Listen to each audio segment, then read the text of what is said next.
Hey Samford fans, welcome into another edition of the Samford Sports Wrap-Up presented by Coca-Cola. I'm John McAfoose, happy to be joined by Rod Tiffin, head men's and women's track and field head coach. Rod, always appreciate your time and coming off a really successful week. Men's and women's indoor track champions, first time that you guys have swept, first time the men have won ever. We're going to start by talking a little bit about the women, and fifth straight consecutive indoor title for them, just an incredible accomplishment. And it's tough to win one championship, let alone 5 in a row. When you were building this program, did you ever envision that something like this would be attainable?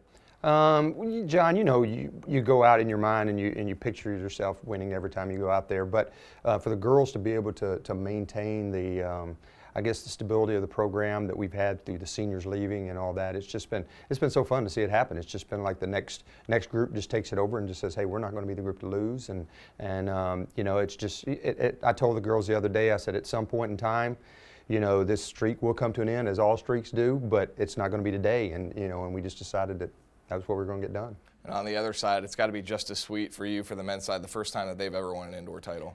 For us, that has been amazing to us because we've always felt like that we have a good outdoor team, but we're limited with our squad roster indoors. So we've always thought with 25, we got 25 really good athletes. That's better than going in with 28 good athletes. It's just it should be a better situation for our program.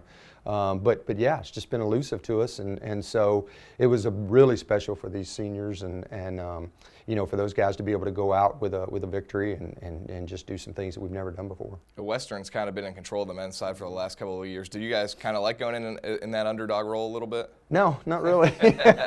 But yeah, they have. They've been dominant over the last 6 or 7 years, and it's been kind of a climb to get our guys up there. And the thing that we've really had to do is try to just increase our depth, and that's what we showed this year. Our men's team scored in every event on the track and in the field, and so it was a team effort.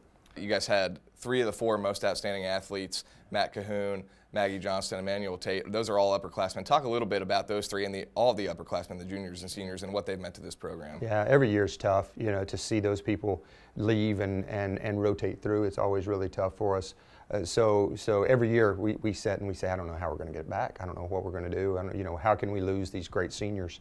But of course these 2 are 2 that, once again, I'll say I don't know how we're going to do it without them next year.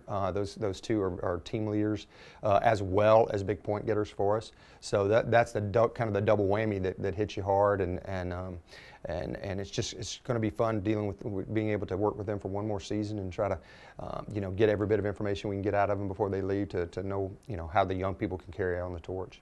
You do certainly have a couple of key impact underclassmen as well. Titus Moore was just named one of the SoCon Athletes of the Month. Evan Brooks was the Freshman of the Year on the men's side. Talk a little bit about some of the underclassmen.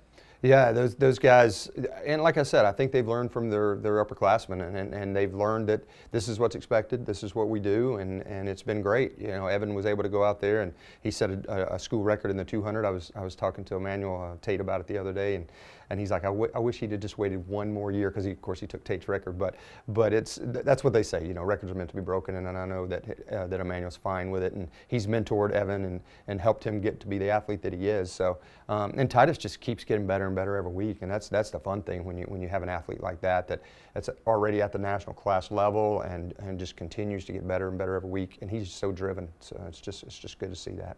And of course, you were named Coach of the Year indoor for both the men and the women. Talk a little bit about what that means to you, that honor of being named for both sides. Yeah, it's great. It's great for the staff. They work really hard, and when I feel like when I get these awards, then they get it too. So it's really good for them to be able to get some recognition, and for us as a staff to get recognition, because we do feel like we work really hard, and we do feel like we put the time in and put the effort in and into these young people, and so it's great to have those recognition, and hopefully it'll just carry us forward.